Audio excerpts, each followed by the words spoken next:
এই হচ্ছে এখন রান্না করব মাছ দিয়ে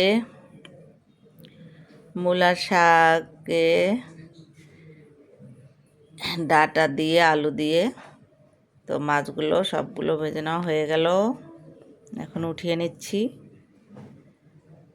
এখন ওই কড়াইতে পেঁয়াজ লাল করে ভেজে নিয়ে মশলা পরিমাণ মতো রেখেছিলাম দিয়ে দিলাম, মশলাটা কষিয়ে নিয়ে এখন হচ্ছে এই যে মূলো শাকের ডাঁটাগুলো একটু ভাপ দিয়ে রেখেছিলাম আলু সহ দিয়ে, এখন হচ্ছে একটু ভালো করে নাড়াচাড়া দিয়ে কষিয়ে নেব। তো মূলা শাকের ছোট ছোট মূলা শাকের এই ডাঁটাগুলো দিয়ে ছোটো মাছের তরকারি রান্না করলে খেতে দারুণ লাগে। তো এখন ঝোলের পানি দেওয়া হয়ে গেছে, এই যে মাছ ভাজিগুলো দিয়ে দিলাম, দিয়ে কিছুক্ষণ অপেক্ষা করতে হবে রান্নার জন্য। তো কেমন হলো আজকে আমার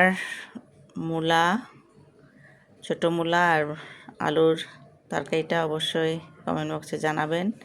আর ভিডিওটা ভালো লাগলে সবাইকে দেখার সুযোগ করে দেবেন। আল্লাহ হাফেজ।